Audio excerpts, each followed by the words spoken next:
ਸਤਿ ਸ਼੍ਰੀ ਅਕਾਲ। ਤੁਸੀਂ ਜੁੜੇ ਹੋਏ ਹੋ ਪੰਜਾਬੀ ਦੀ ਯੂਐਸਏ ਦੇ ਨਾਲ ਤੇ ਮੈਂ ਹਾਂ ਪ੍ਰਵੀਨ ਸ਼ਰਮਾ ਲੈ ਕੇ ਹਾਜ਼ਰ ਹਾਂ ਪ੍ਰੋਗਰਾਮ ਖਬਰ ਤੇ ਨਜ਼ਰ। ਖਬਰ ਤੇ ਨਜ਼ਰ ਪ੍ਰੋਗਰਾਮ ਦੇ ਵਿੱਚ ਕੀ ਅਹਿਮ ਤੇ ਕੀ ਖਾਸ ਖਬਰਾਂ ਨੂੰ ਲੈ ਕੇ ਚਰਚਾ ਕਰਨ ਦੇ ਲਈ ਜੁੜ ਚੁੱਕੇ ਨੇ ਪੰਜਾਬ ਤੋਂ ਸੀਨੀਅਰ ਪੱਤਰਕਾਰ, ਉੱਘੇ ਲੇਖਕ ਅਤੇ ਸਰਗਰਮ ਸਮਾਜਿਕ ਕਾਰਕੁਨ ਦੀਪਕ ਸ਼ਰਮਾ ਝਨਾਰਥਲ ਜੀ।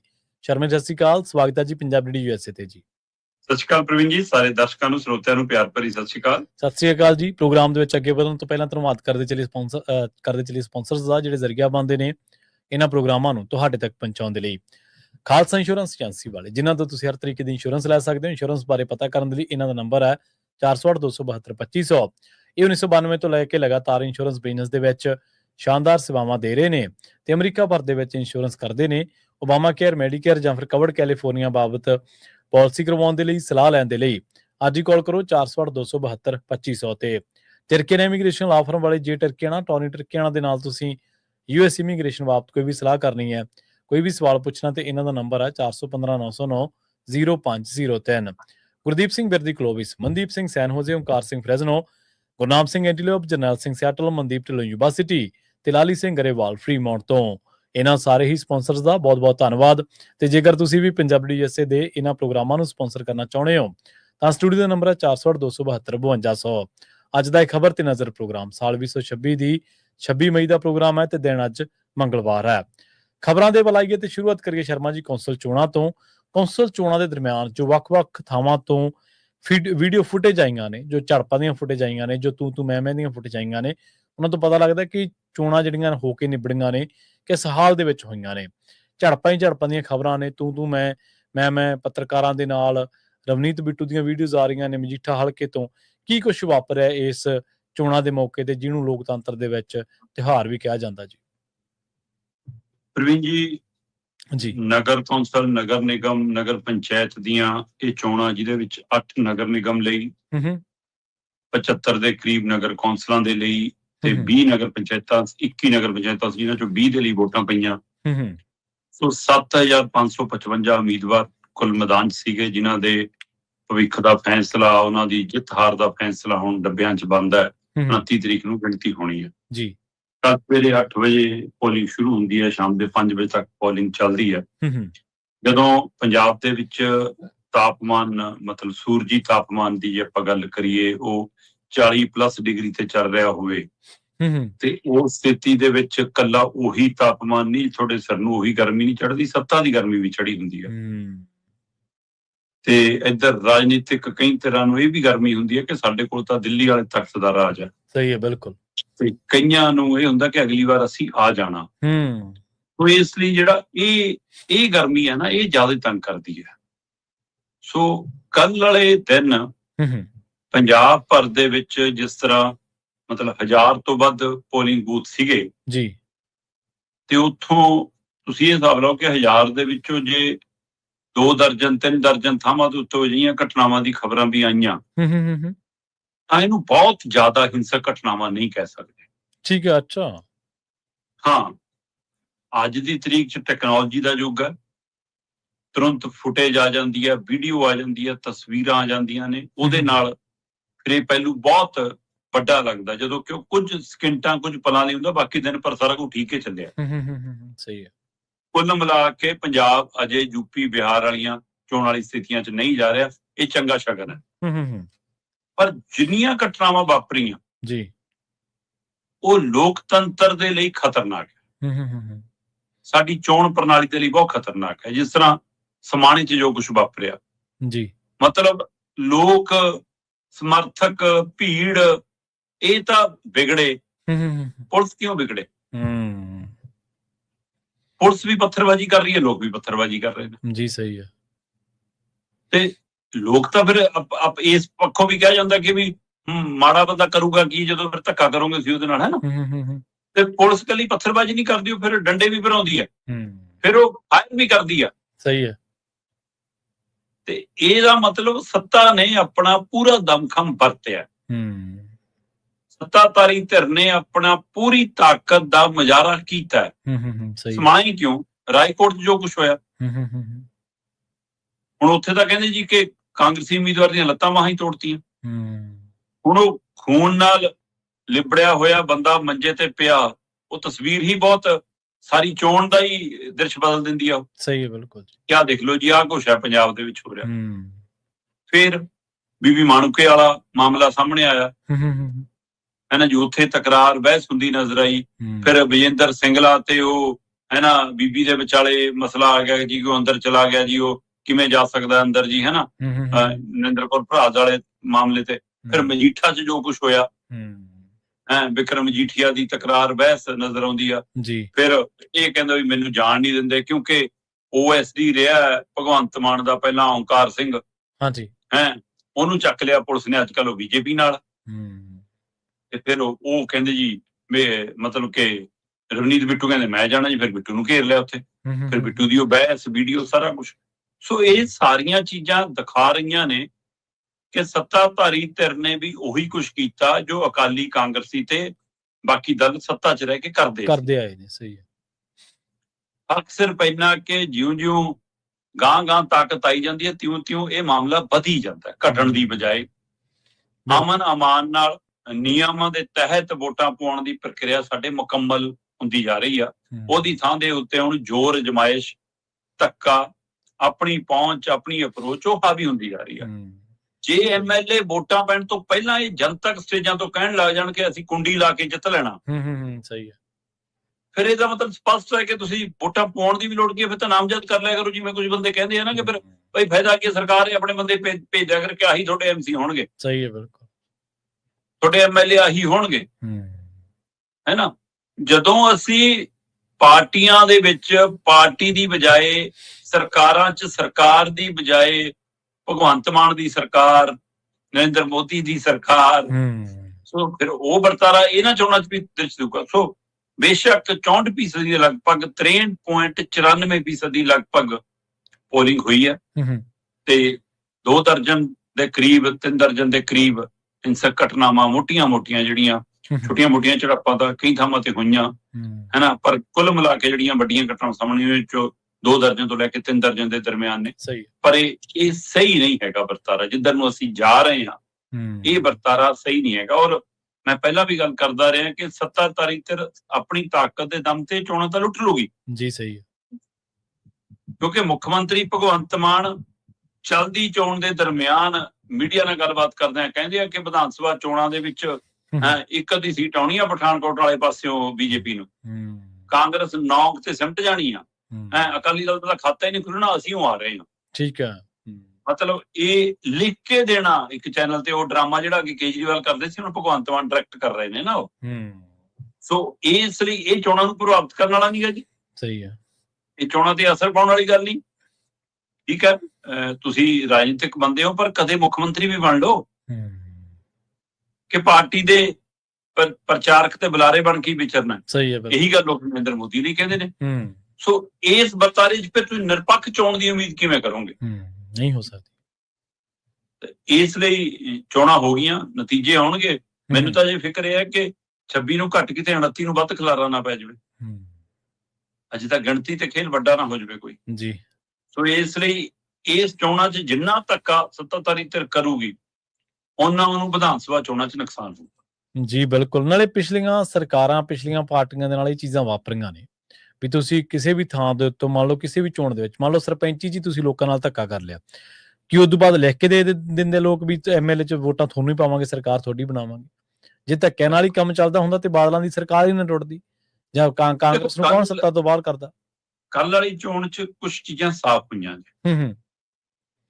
ਇਹ ਜਿੰਨੀਆਂ ਘਟਨਾਵਾਂ ਦਾ ਆਪਾਂ ਜ਼ਿਕਰ ਕਰ ਰਹੇ ਹਾਂ ਜੀ, ਇਹਨਾਂ 'ਚੋਂ 99.9% ਦੀ ਟਕਰਾ ਸੱਤਾਧਾਰੀ ਧਿਰ ਦਾ ਕਾਂਗਰਸ ਤੇ ਅਕਾਲੀਆਂ ਨਾਲੇ ਹੋਇਆ। ਇਹਦਾ ਮਤਲਬ ਜਿਹੜਾ ਉਹ ਨਰੇਟਿਵ ਸਿਰਜਣ ਦੀ ਕੋਸ਼ਿਸ਼ ਕਰ ਰਹੇ ਨੇ, BJP ਆ ਗਈ, BJP ਖੜ ਗਈ, BJP ਲੜ ਗਈ, ਜਾਂ ਤਾਂ BJP ਵਾਲੇ ਫਿਰ ਇਹ ਸੋਚ ਰਹੇ ਨੇ ਕਿ ਲੰਬੀ ਰੇਸ ਦੇ ਵਿੱਚ ਪੰਗਾ ਲਵਾਂਗੇ, ਹੁਣ ਕਾਹਨੂੰ ਜ਼ੋਰ ਲਾਉਣਾ ਜੀ, ਹੈ ਨਾ। ਪਰ ਜਿਹੜਾ ਟਕਰਾਅ ਹੋਇਆ ਜ਼ਿਆਦਾਤਰ ਕਾਂਗਰਸੀਆਂ ਨਾਲ ਹੋਇਆ ਜਾਂ ਅਕਾਲੀਆਂ ਨਾਲ। ਜੇ ਸਰਕਾਰ ਨੂੰ ਮੂਹਰੇ ਤੋਂ ਹੋ ਕੇ ਟੱਕਰੇ ਨੇ ਤਾਂ ਅਕਾਲੀ ਤੇ ਕਾਂਗਰਸੀ ਟੱਕਰੇ ਨੇ। ਕੀ ਵਿਧਾਨ ਸਭਾ ਚੋਣਾਂ ਦੇ ਵਿੱਚ ਇਹਨਾਂ ਨਾਲੇ ਮੁਕਾਬਲਾ ਹੋਊਗਾ? ਫਿਰ ਇਹਨੂੰ ਇਸ ਨਜ਼ਰੀਏ ਤੋਂ ਵੀ ਇਹ ਵੀ ਪਹਿਲੀ ਸਮਝਣ ਵਾਲੀ ਲੋੜ ਹੈ ਜੀ। ਬਿਲਕੁਲ ਬਿਲਕੁਲ। ਤੇ ਉਧਰ ED ਨੇ ਕਹਿੰਦੇ ਆਮ ਆਦਮੀ ਪਾਰਟੀ ਦੇ ਜਿਹੜੇ ਵਿਧਾਇਕ ਨੇ ਰਮਨ ਅਰੋੜਾ, ਉਹਨਾਂ ਨੂੰ ਸੰਮਣ ਭੇਜਤਾ ਜੀ। ਦੇਖੋ, ED ਤਾਂ ਆਪਣਾ ਕੰਮ ਕਰਦੀ ਤੁਰੀ ਆ ਰਹੀ ਹੈ। ਵੈਸੇ ਪੰਜਾਬ ਦੀ ਵਿਧਾਨ ਸਭਾ 'ਚ ਗੱਲ ਹੋਈ ਸੀ ਕਿ ਸਾਰੇ ਰੋੜਿਆਂ ਦੇ ਫੜੇ ਜਾਣਗੇ ਜੀ, ਆਹ ਹੋਊਗਾ ਜੀ, ਹੈ ਨਾ। ਉਹਨਾਂ ਚੋਂ ਇੱਕ ਤਾਂ ਸੰਜੀਵ ਅਰੋੜਾ ਅੰਦਰ ਹੈ, ਤੇ ਉਹਦਾ ਤਾਂ ਫਿਕਰ ਵੀ ਪਿਆ ਹੋਇਆ ਸਾਡੀ ਸਰਕਾਰ ਨੂੰ ਕਿ ਉਹ ਪਤਾ ਨਹੀਂ ਕਿਹਦੇ ਰਾਜ ਨਾ ਖੋਲ ਦੇਵੇ, ਕਿਹਦੇ ਨਾਂ ਨਾ ਉਗਲ ਦੇਵੇ। ਸਹੀ ਬਿਲਕੁਲ। ਉੱਧਰ ਮਤਲਬ ਕਿ ਇਹ ਹੁਣ ਦੂਸਰਾ ਨਾਮ ਆ ਗਿਆ ਫਿਰ ਰਮਨ ਅਰੋੜੇ ਦਾ ਜੀ। ਇਹ ਤੋਂ ਪਹਿਲਾਂ ਜਦੋਂ ਝੋਲੇ ਗਿਰੇ ਸੀ, ਉੱਪਰੋਂ ਗਿਰੇ ਸੀ, ਉਦੋਂ ਬਾਅਦ ਪ੍ਰੈਸ ਨੋਟ ਆਇਆ ਸੀ ਈਡੀ ਦਾ, ਉਹਦੇ ਪ੍ਰੈਸ ਨੋਟ ਦੇ ਵਿੱਚ ਅਮਨ ਅਰੋੜੇ ਦਾ ਵੀ ਜ਼ਿਕਰ ਸੀ। ਸੋ ਇਸ ਲਈ ਇਹ ਸਥਿਤੀ ਕਿੱਧਰ ਨੂੰ ਜਾਊਗੀ ਇਹ ਤਾਂ ਅਜੇ ਕਹਿਣਾ ਜਲਦਬਾਜ਼ੀ ਹੋਏਗਾ। ਪਰ ਜੀ ਰਮਨ ਅਰੋੜਾ ਤੇ ਈਡੀ ਦੀ ਕਾਰਵਾਈ ਨੂੰ ਹੋ ਸਕਦਾ ਹੈ ਕਿ ਸੱਤਾਧਾਰੀ ਤੇ ਆਮ ਆਦਮੀ ਪਾਰਟੀ ਅੰਦਰੋਂ ਖੁਸ਼ ਹੋ ਕੇ ਲਵੇ ਕਿ ਚੱਲ ਵਧੀਆ ਹੈ, ਸਾਡੇ ਨਾਲ ਇਹਦਾ 36 ਦਾ ਅੰਕੜਾ ਸੀ, ਹੋ ਜਾਣ ਦੋ ਕਾਰਵਾਈ। ਰਮਨ ਅਰੋੜਾ ਦੇ ਉੱਤੇ ਭ੍ਰਿਸ਼ਟਾਚਾਰ ਦਾ ਮਾਮਲਾ ਹੈ ਤੇ ਉਹ ਮਾਮਲਾ ਖੁਦ ਪੰਜਾਬ ਪੁਲਿਸ ਨੇ ਉਸ ਨੂੰ ਗਾਹਾਂ ਵਧਾਇਆ, FIR ਹੋਈ, ਵਿਜੀਲੈਂਸ ਦੇ ਰਡਾਰ ਤੇ ਰਿਹਾ, ਫੜਿਆ ਗਿਆ, ਸਾਰਾ ਕੁਝ ਹੋਇਆ। ਫਿਰ ਇਹ ਜੀ ਅਸੀਂ ਭਰੋਸੇ ਦਾ ਵੋਟ ਜਿੱਤਣਾ ਜੀ, ਆਪੇ ਲਿਆਏ ਭਰੋਸਗੀ ਮਤਾ। ਉਸ ਦਿਨ ਫਿਰ ਉਹਨੂੰ ਫਿਰ ਸਿਕਿਉਰਿਟੀ ਦੇ ਦਿਓ ਜੀ, ਉਹਦੀ ਬੱਲੇ ਬੱਲੇ ਕਰਾ ਦਿਓ ਜੀ, ਲੱਗੇ ਕਿ ਵੀ ਸਾਡੇ ਨਾਲ ਆ, ਚਲੋ, ਹੈ ਨਾ। ਉਸ ਤੋਂ ਬਾਅਦ ਫਿਰ ਇੱਕ ਧਾਰਮਿਕ ਸਮਾਗਮ ਨੂੰ ਲੈ ਕੇ ਫਿਰ ਵਿਗੜ ਗਈ ਜੀ। ਸੋ ਸਰਕਾਰ ਨਾਲ ਇਹਦਾ ਰਿਸ਼ਤਾ ਸਹੀ ਨਹੀਂ ਹੈ ਇਸ ਸਮੇਂ। ਪਰ ਇਹ ਉਹ ਵਿਅਕਤੀ ਹੈ ਜਿਹਦੇ ਬਾਰੇ ਇਹ ਪ੍ਰਚਲਿਤ ਬਹੁਤ ਹੋ ਗਿਆ ਸੀ ਕਿ ਜਦੋਂ ਭਗਵੰਤ ਮਾਨ ਹੋਰਾਂ ਦਾ ਪਰਿਵਾਰ ਜਲੰਧਰ ਰਹਿਣ ਗਿਆ ਤਾਂ ਪਰਿਵਾਰ ਦੇ ਲਈ ਇਹੀ ਤਾਰਨਹਾਰ ਸੀ। ਤੇ ਲੋਕ ਤਾਂ ਉੱਧਰ ਵੀ ਕਨੈਕਸ਼ਨ ਜੋੜਦੇ ਨੇ ਵੀ ਕਿ ਲੈਣ ਦੇਣ ਦਾ ਹਿਸਾਬ ਕਿਤਾਬ ਉੱਥੇ ਤੱਕ ਹੁੰਦਾ ਰਿਹਾ। ਇਹ ਜਲੰਧਰ ਚ ਆਮ ਚਰਚਾਵਾਂ ਸੀ। ਸਹੀ ਹੈ। ਹੁਣ ਇਸ ਲਈ ਜੇ ਸੱਤਾਧਾਰੀ ਧਿਰ ਨੂੰ, ਆਮ ਆਦਮੀ ਪਾਰਟੀ ਨੂੰ ਇਹ ਲੱਗਦਾ ਕਿ ਵਧੀਆ ਹੈ ਨਾ, ਇਹਦੇ ਪ੍ਰਤਾਸੀ ਵੀ ਕਾਰਵਾਈ ਕੀਤੀ ਹੋਈ ਵਿਜੀਲੈਂਸ ਨੇ, ਫਿਰ ਕਿਉਂ ਜੇ ਈਡੀ ਨੇ ਕਰ ਲਈ, ਚੰਗੀ ਉਹ ਗੱਲ ਹੈ। ਤਾਂ ਕਿਤੇ ਇਹ ਨਾ ਹੋਵੇ ਕਿ ਇਹ ਛੇਤੀ ਮਾਮਲਾ ਉੱਥੇ ਤੱਕ ਪਹੁੰਚ ਜਾਵੇ ਜਿਹੜਾ ਮਾਮਲਾ ਸੰਜੀਵ ਅਰੋੜਾ ਦੇ ਰਾਹੀਂ ਪਹੁੰਚਣ ਨੂੰ ਫਿਰਦੇ ਨੇ। ਸਹੀ ਹੈ। ਕੀ ਇਹ ਬੜੇ ਘਰਾਂ ਦੀਆਂ ਪੌੜੀਆਂ ਚੜਾਊਗਾ ਕਈਆਂ ਹੋਰ ਨੂੰ। ਸੋ ਇਸ ਲਈ ਇਸ ਨੂੰ ਇੰਨੇ ਹਲਕੇ ਚ ਲੈਣ ਦੀ ਲੋੜ ਨਹੀਂ। ਦੂਏ ਪਾਸੇ ਰੀਅਲ ਏਸਟੇਟ ਦੀ ਕੱਲ ਇੱਕ ਨਾਮੀ ਗ੍ਰਾਮੀ ਕੰਪਨੀ ਦੇ ਉੱਤੇ ਹੈ ਨਾ ਈਡੀ ਨੇ ਰੇਡ ਕੀਤੀ ਹੈ। ਰੇਡ ਵੀ ਇੱਕ ਥਾਂ ਨਹੀਂ, 6-7 ਟਿਕਾਣੇ ਤੇ ਚੰਡੀਗੜ੍ਹ ਚ ਵੀ ਹੈ, ਜੀਰਕਪੁਰ ਵੀ ਹੈ, ਮੋਹਾਲੀ ਵੀ ਹੈ, ਕਈ ਥਾਵਾਂ ਦੇ ਉੱਤੇ ਜਿੱਥੇ ਜਿੱਥੇ ਉਹਨਾਂ ਦੇ ਕਾਰੋਬਾਰ ਚੱਲਦੇ ਨੇ ਜੀ। ਉਹ ਕਹਿੰਦੇ ਵੀ ਜ਼ਮੀਨ ਦਾ ਸੌਦਾ ਹੀ ਇੱਕ ਪਾਰਟਨਰ ਨੂੰ ਬਾਹਰ ਰੱਖ ਕੇ ਕਰ ਲਿਆ ਤੇ ਵੀ ਅਰਬਾਂ ਖਰਬਾਂ ਦੇ ਸੌਦੇ ਹੋਣ ਤੇ ਉਹ ਕੱਲਾ ਤਹਿਸੀਲਦਾਰ ਦਾ ਹੀ ਨਾਮ ਵਿੱਚ ਪਾ ਕੇ ਸਰ ਜੂਗਾ। ਇੰਨੀ ਹਿੰਮਤ ਹੋ ਜਾਂਦੀ ਹੈ ਤਹਿਸੀਲਦਾਰਾਂ ਦੀ। ਸਹੀ ਹੈ ਕਿ ਹਾਂ ਇਕੱਲਾ ਹੀ ਬੰਦਾ ਕਰਾ ਦੇਵੇ ਕਿ ਇਹਨਾਂ ਤਿੰਨਾਂ ਦੇ ਨਾਂ ਕਰ ਦੋ, ਚੌਥਾ ਪਾਰਟਨਰ ਨੂੰ ਛੱਡ ਲਓ ਜੀ, ਐਡਾ ਬੜਾ ਰਿਸਕ ਤਹਿਸੀਲਦਾਰ ਇਕੱਲਾ ਹੀ ਲੈ ਜਾਊਗਾ। ਇਹਦਾ ਮਤਲਬ ਕੋਈ ਹੋਰ ਵੱਡੀ ਮਿਲੀ ਭੁਗਤਾਂ ਵੀ ਹੋਣਗੀਆਂ। ਹੁਣ ਈਡੀ ਉੱਤੇ ਵੀ ਸਾਰੀ ਜਾਂਚ ਪੜਤਾਲ ਕਰ ਰਹੀ ਹੈ ਤੇ ਉਹ ਜਾਂਚ ਪੜਤਾਲ ਕਹਿੰਦੇ ਜੀ ਇਹ ਕੰਪਨੀ ਪੁਰਾਣੇ ਇੱਕ ਅਕਾਲੀ ਲੀਡਰ ਦੇ ਬਹੁਤ ਨੇੜੇ ਰਹੀ ਹੈ ਜੀ, ਉਹਨਾਂ ਦੀ ਖਾਸਮ ਖਾਸਤੀ ਹੈ। ਪਰ ਹੁਣ ਸੱਤਾਧਾਰੀ ਧਿਰ ਦੇ ਵਿੱਚ ਵੀ ਜਿਹਨਾਂ ਦੇ ਪ੍ਰੋਜੈਕਟ ਪਲ ਫੁੱਲ ਰਹੇ ਨੇ, ਇਹਦਾ ਮਤਲਬ ਹੁਣ ਵੀ ਕਿਤੇ ਕਨੈਕਸ਼ਨ ਜੁੜੂਗਾ। ਸੋ ਚਿੰਤਾ ਇਸ ਗੱਲ ਦੀ ਵੀ ਵਧਾ ਦਿੱਤੀ ਹੈ। ਖਾਸ ਕਰਕੇ ਜਿਹੜੇ ਪੁਰਾਣੇ ਛਾਪੇ ਪਏ ਨੇ 9ਵੀਂ ਮੰਜ਼ਿਲ ਵਾਲੇ, ਉਹ ਸਾਰਾ ਕੁਝ। ਉਸ ਤੋਂ ਬਾਅਦ ਗਵਾਂਡਾ ਰਡਾਰ ਤੇ ਆਈ ਹੈ, CLU ਵਾਲਾ ਮਾਮਲਾ ਆਇਆ ਹੈ ਨਾ। ਇਹਨਾਂ ਸਾਰੀਆਂ ਸਥਿਤੀਆਂ ਨੇ ਚਿੰਤਾ ਵਧਾਈ ਹੋਈ ਹੈ। ਇੱਧਰ ਤਾਂ ਛਾਪੇ ਨੇ, ਰਮਨ ਅਰੋੜਾ ਨੂੰ ਨਾ ਛਾਪਾ ਮਾਰਿਆ ਜੇ, ਨਾ ਉਹਨੂੰ ਪੇਸ਼ ਹੋਣ ਨੂੰ ਕਿਹਾ। ਉਹਨੂੰ ਕਿਹਾ ਕਿ ਤੇਰੇ ਖਿਲਾਫ ਆਹ ਕੰਪਲੇਂਟਾਂ ਨੇ, ਆਹ ਦਸਤਾਵੇਜ਼ ਸਾਨੂੰ ਚਾਹੀਦੇ ਨੇ, ਲਿਆ ਕੇ ਦੇ ਦੇ। ਕਿਉਂਕਿ ਹੁਣ ਮਨੀ ਲਾਂਡਰਿੰਗ ਦਾ ਮਾਮਲਾ ਕੱਲਾ ਵਿਦੇਸ਼ੀ ਪੈਸੇ ਨਾਲ ਹੀ ਨਹੀਂ, ਠੀਕ ਹੈ, ਉਰੇ ਵਾਲੇ ਪੈਸੇ ਦੇ ਨਾਲ ਵੀ ਜੁੜ ਕੇ ਆਉਂਦਾ। ਸੋ ਇਸ ਲਈ ਇਹਨੂੰ ਮਨੀ ਲਾਂਡਰਿੰਗ ਦੇ ਮਾਮਲੇ ਵਜੋਂ ਵੇਖਿਆ ਜਾ ਰਿਹਾ ਕਿ ਅਜੇ ਦਸਤਾਵੇਜ਼ ਮੰਗੇ ਨੇ, ਉਹ ਦਸਤਾਵੇਜ਼ ਦੇ ਆਧਾਰ ਤੇ ਪਤਾ ਨਹੀਂ ਕਿਹਨੂੰ ਤਲਬ ਕਰ ਲਿਆ ਜਾਵੇ, ਕੱਲੇ ਰਮਨ ਅਰੋੜਾ ਨੂੰ ਨਾ ਛੱਡ ਕੇ। ਸੋ ਇਸ ਲਈ ਇਹ ਚਿੰਤਾ ਆਮ ਆਦਮੀ ਪਾਰਟੀ ਲਈ ਵੱਡੀ ਹੁੰਦੀ ਜਾ ਰਹੀ ਹੈ। ਔਰ ਠੀਕ ਹੈ, ਈਡੀ ਦੀ ਵਰਤੋਂ ਜਾਂ ਕੇਂਦਰੀ ਏਜੰਸੀਆਂ ਦੀ ਵਰਤੋਂ ਲਗਾਤਾਰ ਸੱਤਾਧਾਰੀ ਧਿਰਾਂ ਨੇ ਉੱਥੇ ਜ਼ਿਆਦਾ ਕੀਤੀ ਹੈ ਜਿੱਥੇ ਜਿੱਥੇ ਚੋਣਾਂ ਹੁੰਦੀਆਂ ਨੇ। ਇਸ ਲਈ ਇਹ ਪੰਜਾਬ ਦੇ ਵਿੱਚ ਇਹ ਵਰਤਾਰਾ 2027 ਦੀਆਂ ਚੋਣਾਂ ਤੱਕ ਤੁਸੀਂ ਦੇਖੋਗੇ। ਪਰ ਜੇ ਚੋਰ ਨੂੰ ਮੋਰੀ ਹੈ ਤਾਂ ਹੀ ਇਹ ਐਂਟਰੀ ਹੋ ਰਹੀ ਹੈ ਨਾ। ਮਤਲਬ ਇਹ ਸਮਝਣ ਦੀ ਵੀ ਲੋੜ ਹੈ ਨਾ, ਜੇ ਤੁਸੀਂ ਪਾਕ ਸਾਹਿਬ ਹੋਵੋ ਤਾਂ ਤੁਹਾਡੀ ਢਾਲ ਤਾਂ ਲੋਕ ਬਣ ਜਾਣ।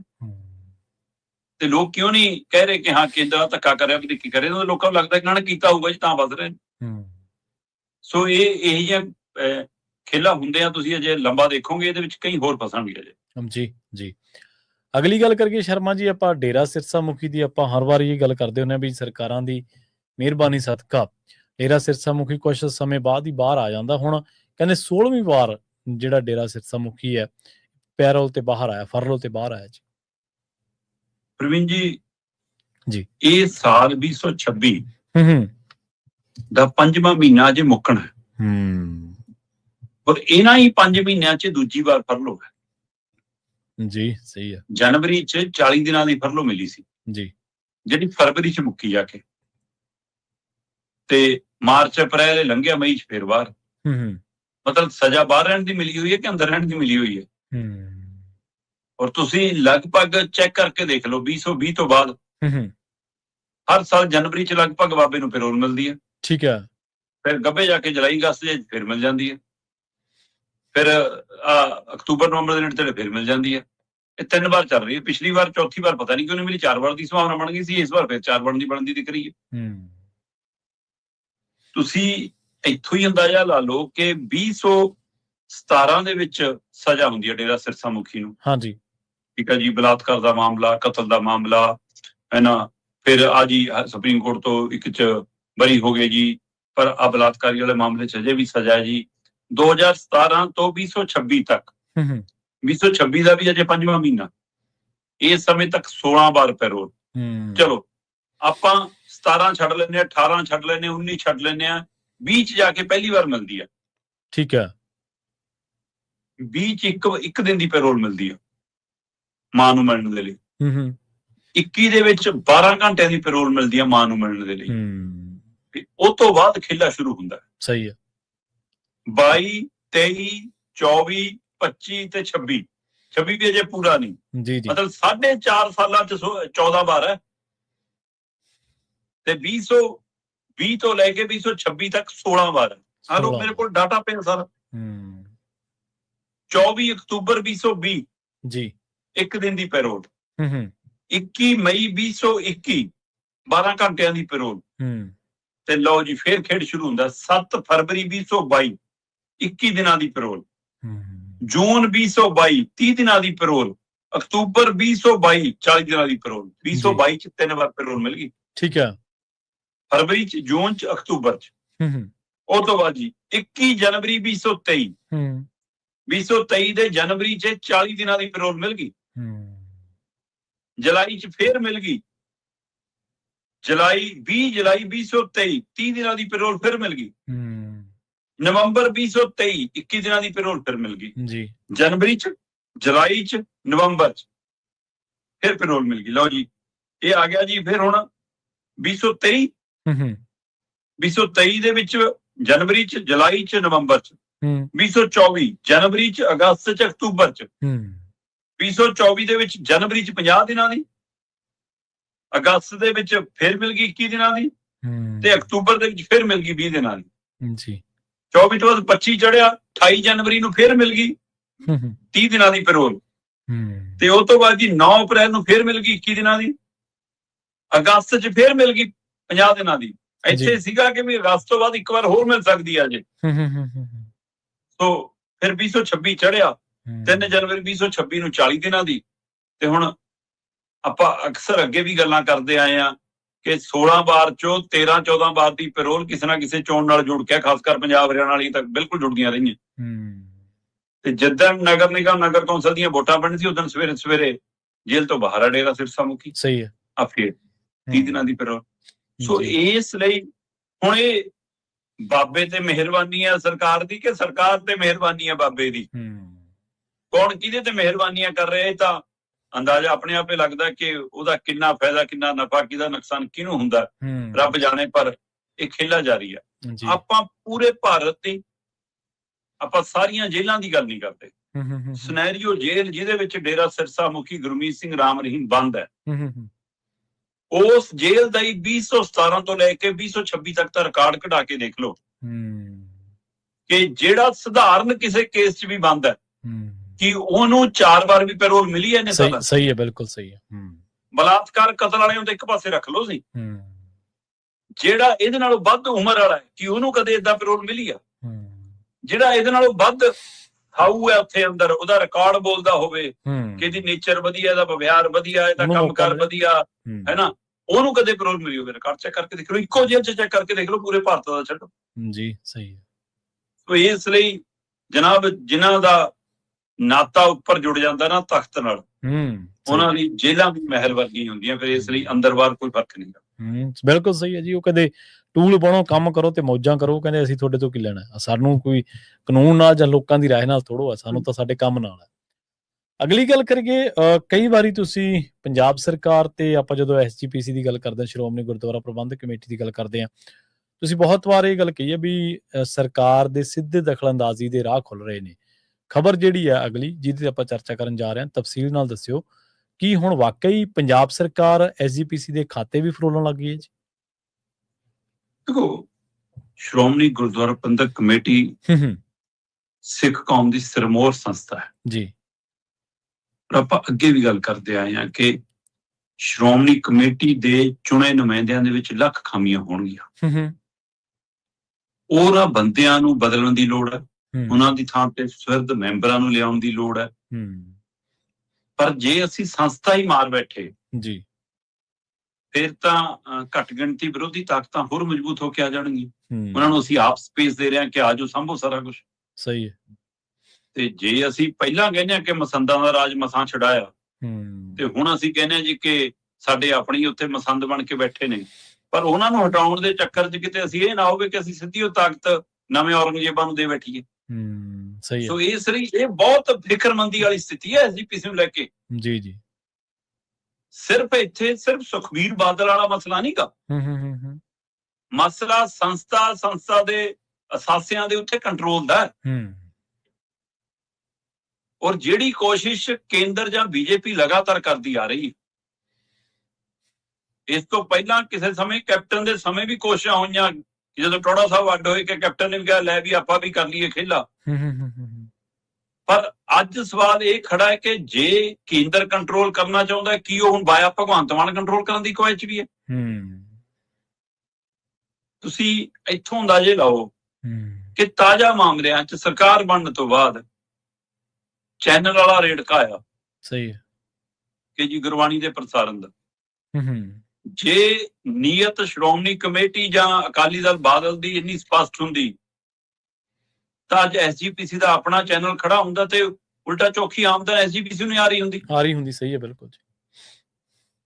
ਤੁਸੀਂ ਤਾਂ ਆਪਣਾ ਸੋਸ਼ਲ ਮੀਡੀਆ ਚੈਨਲ ਵੀ ਉੱਡਾ ਉਸ ਪੱਧਰ ਦਾ ਨਹੀਂ ਕਰ ਸਕੇ ਅਜੇ ਤੱਕ ਜੋ ਕਰ ਸਕਦੇ ਹੋ। ਤੇ ਇਹਦਾ ਮਤਲਬ ਤੁਸੀਂ ਆਪ ਕਿਸੇ ਇੱਕ ਘਰ ਨੂੰ, ਇੱਕ ਘਰਾਣੇ ਨੂੰ, ਇੱਕ ਧਿਰ ਨੂੰ ਫਾਇਦਾ ਦੇ ਰਹੇ ਹੋ ਤੇ ਰਾਜਨੀਤਿਕ ਧਿਰਾਂ ਲਈ ਸਪੇਸ ਛੱਡ ਰਹੇ ਹੋ ਤੁਸੀਂ ਆਪ। ਤਾਂ ਹੀ ਤੁਹਾਡੇ ਖਿਲਾਫ ਕੋਈ ਬੋਲਦਾ ਨਾ, ਟਕਰਾਅ ਉੱਥੋਂ ਵੀ ਸ਼ੁਰੂ ਹੁੰਦਾ ਰਿਹਾ। ਇਸ ਟਕਰਾਅ ਨੂੰ ਵੱਡੇ ਰੂਪ 'ਚ ਦੇਖਿਆ ਗਿਆ ਜਦੋਂ 328 ਲਾਪਤਾ ਪਾਵਨ ਸਰੂਪਾਂ ਦੇ ਮਾਮਲੇ ਦੇ ਵਿੱਚ FIR ਰੋਕ ਕੇ ਕਾਰਵਾਈ ਪਾਉਣ ਤੱਕ ਦੀ ਕਵਾਇਦ ਗਈ, ਸਿੱਟ ਬਣ ਗਈ ਤੇ ਮੁੱਖ ਮੰਤਰੀ ਨੇ ਐਲਾਨ ਤਾਂ ਲਓ ਜੀ ਸਾਨੂੰ ਇੰਨੇ ਸਰੂਪ ਤਾਂ ਲੱਭ ਗਏ। ਉਹ ਬੇਸ਼ੱਕ ਪੁੱਠਾ ਪੈ ਗਿਆ ਸਰਕਾਰ ਨੂੰ ਜੀ ਜੀ, ਤੇ ਨਹੀਂ ਤਾਂ ਉੱਥੇ ਵੀ ਸੱਤਾਧਾਰੀ ਧਿਰ ਹਾਵੀ ਸੀ ਐਸਜੀਪੀਸੀ ਦੇ ਉੱਤੇ, ਕਿਉਂਕਿ ਕੋਤਾਹੀਆਂ ਗਲਤੀਆਂ ਕੀਤੀਆਂ ਹੋਈਆਂ ਸੀ ਤੁਸੀਂ ਕਿ ਤੁਸੀਂ ਰਿਕਾਰਡ ਦਰੁਸਤ ਨਹੀਂ ਰੱਖ ਸਕੇ, ਤੁਸੀਂ ਆਪਣੇ ਆਪ ਨੂੰ ਸਹੀ ਨਹੀਂ ਰੱਖ ਸਕੇ, ਤੁਸੀਂ ਆਪਣੇ ਚਹੇਤਿਆਂ ਨੂੰ, ਆਪਣੇ ਉੱਪਰ ਵਾਲੇ ਆਕਾਮ ਨੂੰ ਖੁਸ਼ ਕਰਨ ਦੇ ਚੱਕਰ 'ਚ ਖੇਲਾ ਕਰਦੇ ਰਹੇ। ਫਿਰ ਮਾਮਲਾ ਹੋਰ ਵੱਡਾ ਹੋਇਆ ਆ ਕੇ ਜਦੋਂ ਜਾਗਤ ਜੋਤ ਸ੍ਰੀ ਗੁਰੂ ਗ੍ਰੰਥ ਸਾਹਿਬ ਸਤਿਕਾਰ ਸੋਧ ਐਕਟ 2026 ਬਣਿਆ। ਬਣਨ ਤੋਂ ਬਾਅਦ ਇੱਕ ਵਾਰ ਤਾਂ ਐਸਜੀਪੀਸੀ ਦੇ ਪ੍ਰਧਾਨ ਨੇ ਸਵਾਗਤ ਵੀ ਕਰਤਾ ਸੀ। ਜੀ ਸਹੀ ਹੈ। ਫਿਰ ਜਦੋਂ ਪੜ੍ਹ ਲਿਖ ਕੇ ਸਮਝ ਆਈ ਕਿ ਤਾਂ ਗਿਆ ਸਾਰਾ ਕੁਝ ਸਾਡੇ ਹੱਥੋਂ, ਫਿਰ ਦੂਜੇ ਪਾਸੇ ਹੋ ਗਏ। ਫਿਰ ਜਥੇਦਾਰ ਸਾਹਿਬ ਕਹਿੰਦੇ ਕਿ ਜੀ ਜਥੇਦਾਰ ਸਾਹਿਬ ਤੁਸੀਂ ਬਣੋ ਢਾਲ ਹੁਣ ਸਾਡੀ। ਫਿਰ ਕਹਿੰਦੀ ਕੁਲਦੀਪ ਸਿੰਘ ਗੜਗਾਜੇ ਹੋਰਾਂ ਨੂੰ ਢਾਲ ਬਣਾ ਕੇ ਕਿਹਾ ਜੀ ਨਹੀਂ ਜੀ ਆਜੋ ਸਪੀਕਰ ਸਾਹਿਬ ਜੀ। ਆ ਗਏ ਸਪੀਕਰ ਸਾਹਿਬ। ਸਪੀਕਰ ਸਾਹਿਬ ਕਰਾਓ ਸੋਧ। ਉਹ ਕਹਿੰਦਾ ਜੀ ਮੈਂ ਤਾਂ ਸਰਕਾਰ ਨੂੰ ਦੱਸ ਸਕਦਾ, ਮੈਂ ਦੱਸਤਾ ਜੀ, ਬਸ ਮੇਰਾ ਕੰਮ ਤਾਂ ਇੰਨਾ ਹੀ ਸੀ, ਆ ਚੱਕੋ ਚਿੱਠੀ ਮੇਰੀ। ਚਿੱਠੀ ਭੇਜਤੀ ਉਹਨਾਂ ਨੇ।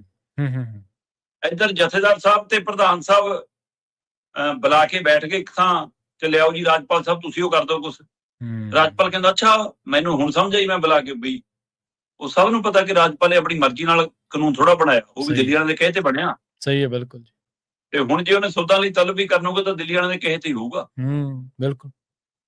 ਪਰ ਕੌਮ ਦੇ ਵਿੱਚ ਇਸ ਪਹਿਲੂ ਨੂੰ ਲੈ ਕੇ, ਖਾਸ ਕਰ ਬੇਅਦਬੀ ਰੋਕੂ ਐਕਟ ਨੂੰ ਲੈ ਕੇ ਵੰਡੀਆਂ ਪੈ ਚੁੱਕੀਆਂ। ਇੱਕ ਤੇ ਰੋਹ ਜਿਹੜੀ ਬਾਦਲ ਵਾਲੇ ਪਾਸੇ ਖੜੀ ਹੈ ਜੀ, ਜਿਹੜੀ ਕਹਿੰਦੀ ਹੈ ਠੀਕ ਹੈ ਵੀ ਸੌਦਾ ਕਰਾ ਲਓ। ਇੱਕ ਤੇ ਰੋਹ ਜਿਹੜੀ ਕਹਿੰਦੀ ਨਾ ਵੀ ਸਰਕਾਰ ਨੇ ਤਾਂ ਕਮਾਲ ਕਰਤਾ। ਇੱਕ ਤੇ ਰੋਹ ਜਿਹੜੀ ਕਹਿੰਦੀ ਕਿ 2008 'ਚ ਜਿਹੜੀ ਗਲਤੀ ਬਾਦਲਾਂ ਨੇ ਕੀਤੀ ਸੀ ਉਸੇ ਗੱਲ ਨੂੰ ਅੱਗੇ ਤੋਰਿਆ ਇਹਨਾਂ ਨੇ, ਗਲਤੀ ਥੋੜੀ ਵੱਡੀ ਹੋਈ ਵੀ ਹੈ, ਇਹ ਤਾਂ ਸਾਰਾ ਕੁਝ ਖਤਮ ਹੋਣਾ ਚਾਹੀਦਾ, ਕੰਟਰੋਲ ਕਮੇਟੀਆਂ ਕੋਲੇ ਰਹਿਣਾ ਚਾਹੀਦਾ। ਸਹੀ ਹੈ, ਬਿਲਕੁਲ। ਪਰ ਉਹਦੇ ਲਈ ਕਮੇਟੀ ਦੀ ਚੋਣ ਤਾਂ ਹੋਵੇ। ਜਦੋਂ ਲੰਮਾ ਸਮਾਂ ਕਮੇਟੀ ਦੀ ਚੋਣ ਨਹੀਂ ਹੋਣੀ ਤਾਂ ਪਰਿਵਾਰਕ ਪਾਰਟੀ ਬਣ ਕੇ ਰਹਿ ਜਾਂਦੀ ਹੈ ਫਿਰ ਕਮੇਟੀ ਵੀ। ਬਿਲਕੁਲ। ਸੋ ਇਸ ਲਈ ਹੁਣ ਸਥਿਤੀ ਇੱਥੇ ਖੜੀ ਆ ਕਿ ਇੱਧਰੋਂ ਦਬਾਅ ਬਣ ਰਿਹਾ ਕਿ ਵੀ ਲਿਆਓ, ਤੁਸੀਂ ਸੋਧ ਕਰਕੇ ਲਿਆਓ, ਨਹੀਂ ਤਾਂ ਸਾਨੂੰ ਮਨਜ਼ੂਰ ਨਹੀਂ। ਉਹਦੇ ਦਬਾਅ ਚੋਂ ਨਿਕਲਣ ਦੇ ਲਈ ਲਾਪਤਾ ਬਾਬੂ ਸਰੂਪਾਂ ਵਾਲੇ ਮਾਮਲੇ ਜਿਹੜੀ ਸਿੱਟ ਬਣੀ ਸੀ ਉਸ ਨੂੰ ਫਿਰ ਐਕਟਿਵ ਕੀਤਾ ਜਾ ਰਿਹਾ। ਸਹੀ ਹੈ। ਪਹਿਲਾਂ ਤਾਂ ਐਸਜੀਪੀਸੀ ਨੇ ਉਹ ਸਿੱਟ ਨੂੰ ਵੀ ਮੰਨਣੋਂ ਇਨਕਾਰ ਕਰਤਾ ਸੀ। ਫਿਰ ਜੱਜਰ ਸਾਹਿਬ ਦੇ ਕਹੇ ਤੇ ਕਹਿੰਦੇ ਠੀਕ ਹੈ ਜੀ ਅਸੀਂ ਰਿਕਾਰਡ ਦੇ ਦਾਂਗੇ। ਉਹ ਰਿਕਾਰਡ ਲੈਣ ਲਈ ਦਫ਼ਤਰ ਆਉਣ ਲੱਗ ਪਏ, ਗੱਲਬਾਤ ਤੁਰ ਪਈ। ਪਰ ਜਦੋਂ 328 ਸਰੂਪਾਂ ਦਾ ਮੁੱਖ ਮੰਤਰੀ ਨੇ ਐਲਾਨ ਕੀਤਾ ਮਾਘੀ ਮੇਲੇ ਤੇ, ਉਹ ਪੁੱਠਾ ਪੈ ਗਿਆ। ਸਰਕਾਰ ਨੂੰ ਮਿੰਨਤਾਂ ਕਰਨੀਆਂ ਪਈਆਂ, ਮਾਫੀ ਮੰਗ ਕੇ ਭੱਜੇ, ਉਹ ਤੋਂ ਮਾਮਲਾ ਠੰਡਾ ਹੋ ਗਿਆ। ਸਹੀ ਹੈ, ਬਿਲਕੁਲ। ਪਰ ਹੁਣ ਜਦੋਂ ਸੋਧ ਵਾਲੇ ਮਾਮਲੇ 'ਚ ਸਰਕਾਰ ਤੇ ਦਬਾਅ ਬਣ ਰਿਹਾ ਤਾਂ ਸਰਕਾਰ ਵਾਪਸ ਐਸਜੀਪੀਸੀ ਦਬਾਅ ਬਣਾਉਣ ਲਈ ਇਸ ਕਿਲੇ ਤੇ ਆ ਕਿ ਲਿਆਓ ਜੀ ਤੁਹਾਡੇ ਤਾਂ ਲੈਣ ਦੇਣ 'ਚ ਗੜਬੜ ਹੈ। ਜਿੱਥੇ ਇਹਨਾਂ ਦੇ ਬੈਂਕ ਦੇ ਖਾਤੇ ਨੇ ਉੱਥੇ ਤੱਕ ਕਹਿੰਦੇ ਪੁਲਿਸ ਪਹੁੰਚ ਰਹੀ ਆ। ਉਹ ਕਹਿੰਦੇ ਲਿਆਓ ਜੀ ਅਸੀਂ ਹਿਸਾਬ ਕਿਤਾਬ ਜਾਚਣਾ ਇਹਨਾਂ ਦੇ ਖਾਤਿਆਂ ਦਾ। ਤੇ ਐਸਜੀਪੀਸੀ ਪ੍ਰਧਾਨ ਕਹਿੰਦੇ ਦੇਖ ਲਓ ਜੀ, ਮੈਂ ਤਾਂ ਪਹਿਲਾਂ ਹੀ ਕਹਿੰਦਾ ਸੀ ਕਿ ਤਾਂ ਦਖਲ ਦੇਣਗੇ ਜੀ, ਤਾਂ ਹੁਣ ਖਾਤੇ ਫਰੋਲਣ ਆ ਗਏ। ਲੋਕ ਕਹਿੰਦੇ ਵੀ ਜੇ ਸੰਗਤ 'ਚ ਖੁੱਲਾ ਕੰਮ ਤਾਂ ਦੱਸ ਲਓ, ਫਿਰ ਤੁਹਾਨੂੰ ਡਰ ਕਾਹਦਾ। ਉਹ ਕਹਿੰਦੇ ਵੀ ਅਸੀਂ ਤਾਂ ਆਡਿਟ ਕਰਾਉਨੇ ਆ, ਅਸੀਂ ਹਰ ਸਾਲ ਬਜਟ ਪੇਸ਼ ਕਰਦੇ ਹਾਂ, ਸਾਡਾ ਤਾਂ ਬਜਟ ਛਪ ਕੇ ਆਉਂਦਾ, ਫਿਰ ਬੈਂਕਾਂ ਦੇ ਖਾਤਿਆਂ 'ਚ ਜਾਣ ਦੀ ਕੀ ਲੋੜ ਹੈ ਜੀ, ਇਹਨਾਂ ਨੂੰ ਬਜਟ ਦੇਖ ਲਓ ਸਾਰਾ ਕੁਝ। ਸਹੀ ਹੈ। ਹੁਣ ਸ਼੍ਰੋਮਣੀ ਕਮੇਟੀ ਆਪਣਾ ਇਜਲਾਸ ਵੀ ਬੁਲਾ ਰਹੀ ਆ, ਵੱਡੀ ਇਕੱਤਰਤਾ ਵੀ ਸੱਦ ਰਹੀ ਆ। ਉਹ ਬੇਅਦਬੀ ਰੋਕੂ ਵਾਲੇ ਮਾਮਲੇ ਤੇ ਵੀ ਆ, ਹੋ ਸਕਦਾ ਉਹਦੇ ਵਿੱਚ ਆਹ ਮਾਮਲਾ ਵੀ ਆ ਜਾਵੇ ਜੀ। ਹੁਣ ਇਹ ਟਕਰਾਅ ਵੱਡਾ ਹੋਊਗਾ ਬਿਲਕੁਲ ਕਿ ਇੱਕ ਦੂਏ ਤੇ ਦਬਾਅ ਬਣਾ ਕੇ ਦੋਵਾਂ ਨੂੰ ਪਿੱਛੇ ਹਟਾ ਦਿੱਤਾ ਜਾਊਗਾ। ਉਹ ਕਹਿਣਗੇ ਠੀਕ ਆ ਅਸੀਂ ਸੌਦਾ ਨਹੀਂ ਕਰਾਉਂਦੇ, ਸਾਡੇ ਖਾਤੇ ਨਾ ਫਰੋਲੋ। ਪਰ ਸਵਾਲ ਤਾਂ ਇਹ ਕਿ ਜੇ ਉਹ ਐਕਟ ਪੂਰਨ ਰੂਪ 'ਚ ਲਾਗੂ ਹੁੰਦਾ ਜੀ, ਫਿਰ ਤਾਂ 45 ਦਿਨਾਂ ਦੇ ਅੰਦਰ ਅੰਦਰ ਹਰ ਚੀਜ਼ ਦਾ ਰਿਕਾਰਡ ਤੁਹਾਨੂੰ ਅਪਡੇਟ ਕਰਨਾ ਪੈਣਾ ਸ਼੍ਰੋਮਣੀ ਕਮੇਟੀ ਨੂੰ। ਇਹਦਾ ਮਤਲਬ ਹਰ 46ਵੇਂ ਦਿਨ ਪੁਲਿਸ ਆਇਆ ਕਰੂਗੀ, ਪੁੱਛਣਗੇ ਲਿਆਓ ਵੀ ਸਾਹਿਬ। ਇਹ ਵੀ ਫਿਕਰ ਖੜਾ। ਉਧਰ ਰਾਗੀ ਢਾਡੀ ਗ੍ਰੰਥੀ ਸਿੰਘ ਉਹ ਵੀ ਫਿਕਰ ਕਰ ਰਹੇ ਨੇ ਕਿ ਸਾਡੇ ਲਈ ਚਿੰਤਾਜਨਕ ਸਥਿਤੀ ਬਣ ਗਈ, ਜਿਹਦੇ ਲਈ ਫਿਰ ਜੱਦਰ ਸਾਹਿਬ ਅਪੀਲ ਕਰਨ। ਸੋ ਹੁਣ ਇਹ ਗੱਲ ਸਮਝੌਤੇ ਵਾਲੇ ਪਾਸੇ ਨੂੰ ਜਾਂਦੀ ਦੇਖਾਂਗੇ ਅਸੀਂ ਕਿ ਦੋਵੇਂ ਤਰ੍ਹਾਂ ਕਰ ਰਹੀਆਂ ਨੇ, ਦੋਵੇਂ ਤਰ੍ਹਾਂ ਦੇ ਦਬਾਅ ਸੱਤਾਧਾਰੀ ਧਿਰ ਤੇ ਵੀ, ਐਸਜੀਪੀਸੀ ਤੇ ਵੀ, ਜਾਂ ਸੱਤਾਧਾਰੀ ਧਿਰ ਨੂੰ ਇਹ ਲੱਗਣ ਲੱਗ ਪਿਆ ਕਿ ਅਸੀਂ ਲੋਕ ਮੁੱਦਿਆਂ ਤੇ ਚੋਣਾਂ ਲੜ ਕੇ ਨਹੀਂ ਜਿੱਤ ਸਕਦੇ। ਚਾਹੇ ਉਹ ਕਰਜ਼ੇ ਦਾ ਮਸਲਾ, ਚਾਹੇ ਪੰਜਾਬ ਦੇ ਪਾਣੀਆਂ ਦਾ ਮਸਲਾ, ਚਾਹੇ ਖੇਤੀ ਵਾਲਾ ਮਸਲਾ, ਚਾਹੇ ਬੇਅਦਬੀਆਂ ਦੇ ਵਿੱਚ ਸਜ਼ਾਵਾਂ ਵਾਲਾ ਮਸਲਾ ਹੈ, ਅਸੀਂ ਉਹਨਾਂ ਮਸਲਿਆਂ ਦੇ ਜਿੱਤ ਸਕਦੇ। ਇਸ ਲਈ ਅਸੀਂ ਪੰਥਕ ਭਾਵਨਾਵਾਂ ਨਾਲ ਖੇਡੀਏ ਤੇ ਲੋਕ ਭਾਵਨਾ ਨੂੰ ਧਿਆਨ 'ਚ ਰੱਖਦੇ ਹਾਂ ਬਾਦਲ ਧਿਰ ਦੇ ਰਾਹੀਂ ਐਸਜੀਪੀਸੀ ਨੂੰ ਘੇਰੀਏ ਤੇ ਇਸ ਟਕਰਾਅ ਦੀ ਰਾਜਨੀਤੀ 'ਚੋਂ ਅਸੀਂ ਭਾਵਨਾਤਮਕ ਖੇਡ 'ਚੋਂ ਨਿਕਲ ਕੇ ਜਿੱਤ ਕੇ ਲੈ ਜਾਈਏ ਬਾਜੀ। ਕਿ ਇਸ ਤਰ੍ਹਾਂ ਸਾਡੀਆਂ ਭਾਵਨਾਵਾਂ ਨਾਲ ਖੇਡਣ ਦੇ ਲਈ ਇਸ ਮੁੱਦੇ ਨੂੰ ਹਵਾ ਦਿੱਤੀ ਜਾ ਰਹੀ ਹੈ। ਸੋ ਕੀ 2027 ਦੀਆਂ ਚੋਣਾਂ ਪੰਜਾਬ ਮਸਲਿਆਂ ਦੀ ਬਜਾਏ ਪੰਥਕ ਮੁੱਦਿਆਂ ਦੇ ਉੱਤੇ ਆਧਾਰ ਤੇ ਲੜੀਆਂ ਜਾਣਗੀਆਂ ਤੇ ਉਹਦੇ ਨਾਲ ਟਕਰਾਅ ਦੇ ਵਿੱਚੋਂ ਸੱਤਾ ਹਾਸਲ ਕਰਨ ਦੀ ਕਵਾਇਦ ਹੋਊਗੀ। ਇਹਦੀ ਸੰਭਾਵਨਾ ਵੱਡੀ ਹੈ। ਇਹ ਟਕਰਾਅ ਪੰਜਾਬ ਦੇ ਲਈ ਸ਼ੁਭ ਨਹੀਂ ਹੈ। ਬਿਲਕੁਲ ਜੀ, ਸਹੀ ਕਿਹਾ ਤੁਸੀਂ ਸ਼ਰਮਾ ਜੀ। ਇਹ ਟਕਰਾਅ ਪੰਜਾਬ ਦੇ ਲਈ ਸ਼ੁਭ ਨਹੀਂ ਹੈ ਔਰ ਬੜੀ ਤਫਸੀਲ ਦੇ ਨਾਲ ਤੁਸੀਂ ਦੱਸਿਆ ਵੀ ਜਿਹੜੇ ਸਾਡੇ ਆਗੂ ਨੇ, ਚਾਹੇ ਉਹ ਧਾਰਮਿਕ ਤੌਰ ਤੇ ਚਾਹੇ ਜਿਹੜੇ ਸਰਕਾਰ ਨੂੰ ਚਲਾ ਰਹੇ ਨੇ, ਉਹ ਕਿੱਥੇ ਕਿੱਥੇ ਕੁਤਾਹੀ ਨੇ, ਕਿੱਥੇ ਕਿੱਥੇ ਗਲਤ ਕਰ ਰਹੇ ਨੇ। ਪਰ ਸ਼ਰਮਾ ਜੀ ਇਹ ਕੋਈ ਸਿਆਸੀ ਅਖਾੜਾ ਜਾਂ ਕੋਈ ਬਾਰਗੇਨਿੰਗ ਦਾ ਟੇਬਲ ਥੋੜ੍ਹਾ ਹੈ ਕਿ ਅਸੀਂ ਇੰਨਾ ਕੁ ਅੱਗੇ ਵੱਧ ਜਾਵਾਂਗੇ, ਤੁਸੀਂ ਇੰਨਾ ਕੁ ਪਿੱਛੇ ਹਟ ਜਾਓ, ਤੁਸੀਂ ਇੰਨਾ ਕੁ ਕਰ ਲਿਓ, ਅਸੀਂ ਗਾਂਹ ਹੋ ਜਾਵਾਂਗੇ। ਇਹ ਤਾਂ ਇੱਕ ਜਿਹੜੀ ਸੰਸਥਾ ਵਿਸ਼ੇਸ਼ ਆ ਉਹਦੇ ਅਧਿਕਾਰਾਂ ਦੀ ਜਾਂ ਇੱਕ ਕੌਮ ਵਿਸ਼ੇਸ਼ ਦੇ ਮੁੱਦਿਆਂ ਨੂੰ ਹੱਲ ਕਰਨ ਦਾ ਵੀ ਮਸਲਾ ਨਾ। ਇਹ ਕੋਈ ਦੋ ਧਿਰਾਂ, ਜਿਵੇਂ ਤੁਸੀਂ ਕਿਹਾ ਵੀ ਉਹ ਜਦੋਂ ਹੁਣ ਸਰਕਾਰ ਵਾਲੀ ਗੱਲ ਆਉਂਦੀ ਹੈ ਉਦੋਂ ਉਹ ਦੂਜੇ ਪਾਸੇ ਡੱਕਾ ਸਿੱਟਣ ਲੱਗ ਪੈਂਦੇ ਨੇ ਜਿਹੜੇ ਪੰਥਕ ਆਗੂ ਨੇ। ਉਹ ਫਿਰ ਸਰਕਾਰ ਨੂੰ ਸੌਖਾ ਹੋ ਜਾਂਦਾ। ਉਹ ਕਹਿੰਦੇ ਵੀ ਇਹ ਤਾਂ ਇੱਕ ਪਾਰਟੀ ਦੇ ਬੰਦੇ ਨੇ, ਇਹ ਕਿਹੜਾ ਨਿਊਟਰਲ ਬੰਦੇ ਨੇ ਜਾਂ ਸੰਗਤ ਦੇ ਬੰਦੇ ਨੇ। ਤੇ ਜਾਂਦੇ ਜਾਂਦੇ ਗੱਲ ਕਰੀਏ ਇੱਕ ਮੰਤਰੀ ਮਾਮਲੇ ਦੀ ਸ਼ਰਮਾ ਜੀ, ਈਰਾਨ ਤੇ ਹਮਲੇ ਮੁੜ ਸ਼ੁਰੂ ਹੋ ਚੁੱਕੇ ਆ ਜੀ। ਪ੍ਰਵੀਨ ਜੀ, ਅਜੇ ਵੀ ਸਥਿਤੀ ਚਿੰਤਾਜਨਕ ਤਾਂ ਦੁਨੀਆ ਭਰ 'ਚ ਬਣੀ ਹੋਈ ਆ। ਆਪਾਂ ਮਹਿੰਗਾਈ ਦੇ ਨਾਲ ਦੋ ਚਾਰ ਹੋ ਰਹੇ ਹਾਂ। ਕੱਚੇ ਤੇਲ ਦੀਆਂ ਕੀਮਤਾਂ, ਗੈਸ ਦੀ ਕਿੱਲਤ, ਉਹ ਸਾਰਿਆਂ ਨੇ ਬਹੁਤ ਕੁਝ ਪ੍ਰਭਾਵਿਤ ਕਰਕੇ ਰੱਖ ਦਿੱਤਾ ਦੇਸ਼ ਦੁਨੀਆ ਦੇ ਵਿੱਚ ਜੀ। ਤੇ ਪਰ ਪਿਛਲੇ ਦਿਨਾਂ 'ਚ ਟਰੰਪ ਦੇ ਕਹਿਣ ਅਨੁਸਾਰ ਕਿ ਲਓ ਜੀ ਬਸ ਗੱਲ ਸਿਰੇ ਲੱਗ ਗਈ, ਨੇੜੇ ਲੱਗ ਗਈ, ਸਮਝੌਤਾ ਹੋਇਆ ਖੜਾ, ਬੜੀ ਉਮੀਦ ਜਾਗੀ ਸੀ। ਪਰ ਤਦ ਵੀ ਕੁਝ ਤਰ੍ਹਾਂ ਕਹਿ ਰਹੀਆਂ ਸੀ ਵੀ ਕਿ ਟਰੰਪ ਤੇ ਯਕੀਨ ਨਾ ਕਰੋ, ਸਵੇਰੇ ਕੁਝ, ਦੁਪਹਿਰੇ ਕੁਝ, ਸ਼ਾਮੀ ਕੁਝ, ਅਗਲੇ ਦਿਨ ਕੁਝ, ਜਦੋਂ ਤੱਕ ਹੋ ਨਹੀਂ ਜਾਂਦਾ ਤਦ ਤੱਕ ਯਕੀਨ ਨਹੀਂ ਜੀ। ਇੱਧਰ ਭਾਰਤ ਤੇ ਲਗਾਤਾਰ ਦਬਾਅ ਹੈ ਕਿ ਟ੍ਰੇਡ ਡੀਲ ਵਾਲਾ ਕੰਮ ਨਿਬੇੜੋ ਜੀ, ਕਰਾ ਕੇ ਹਟਣਗੇ। ਮੋਦੀ ਦੀਆਂ ਤਾਰੀਫਾਂ ਦੇ ਪੁਲੋਂ ਹੀ ਨਹੀਂ ਬੰਨੇ ਅਗਲੇ ਨੇ ਕਿ ਇਹਨਾਂ ਮੈਂ ਅੰਗੂਠੇ ਲਵਾਉਣੇ ਆ ਹੁਣ। ਤੇ ਪਰ ਇਹ ਸਾਰਿਆਂ ਦੇ ਵਿੱਚ ਜਿਹੜੀ ਇਹ ਖਬਰ ਹੈ ਇਹ ਚਿੰਤਾਜਨਕ ਹੈ ਜੀ ਕਿ ਜੇ ਦੁਬਾਰਾ ਜੰਗ ਵਾਲੇ ਪਾਸੇ ਨੂੰ ਜਾਂਦਾ ਮਾਮਲਾ, ਕਿਉਂਕਿ ਕਿਹਾ ਜਾ ਰਿਹਾ ਸੀਗਾ ਕਿ ਅਮਰੀਕਾ ਜੇ ਸਮਝੌਤਾ ਕਰਨ ਲਈ ਤਿਆਰ ਸੀ, ਇਜ਼ਰਾਈਲ ਨਹੀਂ ਮੰਨ ਰਿਹਾ ਸੀ। ਜਿਹਦਾ ਮਤਲਬ ਇਜ਼ਰਾਈਲ ਹੁਣ ਟਰੰਪ ਦੇ ਉੱਤੇ ਹਾਵੀ ਹੋ ਰਿਹਾ। ਸੋ ਅਮਰੀਕਾ ਵੱਲੋਂ ਇੱਕ ਵਾਰ ਫੇਰ ਈਰਾਨ ਦੇ ਉੱਤੇ ਮੁੜ ਹਮਲਿਆਂ ਦਾ ਹੋਣਾ ਹੈ ਨਾ। ਉਹਦੇ ਵਿੱਚ 4 ਬੰਦਿਆਂ ਦੇ ਮਾਰੇ ਜਾਣ ਦੀ ਖਬਰ, ਅਮਰੀਕੀ ਫੌਜ ਨੇ ਦਮ ਭਰਿਆ ਐਸਾ ਸਵੈ ਰੱਖਿਆ ਲਈ ਹਮਲੇ ਕੀਤੇ ਨੇ ਜੀ, ਹੈ ਨਾ। ਤੇ ਉਧਰ ਈਰਾਨ ਕਹਿੰਦਾ ਪਰ ਠੀਕ ਹੈ ਜੀ, ਇਸ ਤਰ੍ਹਾਂ ਨਜਿੱਠਣਾ ਅਸੀਂ ਤਿਆਰ ਹੈ। ਇੱਧਰ ਇਜ਼ਰਾਈਲ ਵੱਲੋਂ ਫੇਰ ਲਿਬਨਾਨ ਦੇ ਉੱਤੇ ਹਮਲੇ ਨੇ, ਹੈ ਨਾ। 12-13 ਮੌਤਾਂ ਦੀ ਖਬਰ ਹੈ। ਸੋ ਇਹ ਖਬਰਾਂ ਨੇ ਇਹਨੇ ਫੇਰ ਅੰਤਰਰਾਸ਼ਟਰੀ ਪੱਧਰ ਦੇ ਉੱਤੇ ਇੱਕ ਵਾਰ ਫਿਕਰ ਬਣਾਉਣਾ। ਜਿੱਦਾਂ ਹਾਰਮੋਨਸ ਨਹੀਂ ਖੁੱਲ ਰਿਹਾ ਉਹਦੇ ਕਰਕੇ ਸਾਰਾ ਕਿੱਲਤ ਹੈ। ਜੇ ਲੜਾਈ ਦੁਆਰਾ ਲੱਗ ਗਿਆ ਫਿਰ ਸਥਿਤੀ ਹੋਰ ਤਨਾਲ ਹੀ ਬਣ ਜਾਣੀ ਹੈ। ਬਿਲਕੁਲ। ਸੋ ਇਸ ਲਈ ਇਹ ਸਾਰੇ ਮੁਲਕਾਂ ਨੂੰ ਮੈਨੂੰ ਲੱਗਦਾ ਇਹਦੇ ਉੱਤੇ ਸਥਿਰਤਾ ਨਾਲ ਪਹੁੰਚ ਅਪਰੋਚ ਕਰਕੇ ਕੋਈ ਨਾ ਕੋਈ ਹੀਲਾ ਕੱਢਣਾ ਪਏਗਾ, ਨਹੀਂ ਤਾਂ ਬਹੁਤ ਭਾਰੀ ਨੁਕਸਾਨ ਦੇ ਲਈ ਸਾਨੂੰ ਤਿਆਰ ਰਹਿਣ ਦੀ ਲੋੜ ਹੈ। ਜੀ ਬਿਲਕੁਲ। ਤੇ ਸ਼ਰਮਾ ਜੀ, ਇਹਨਾਂ ਖਾਸ ਖਬਰਾਂ ਤੇ ਖਾਸ ਜਾਣਕਾਰੀਆਂ ਦੇ ਲਈ ਤੁਹਾਡਾ ਬਹੁਤ ਧੰਨਵਾਦ ਜੀ। ਸਤਿ ਸ਼੍ਰੀ ਅਕਾਲ। ਸਤਿ ਸ਼੍ਰੀ ਅਕਾਲ ਜੀ।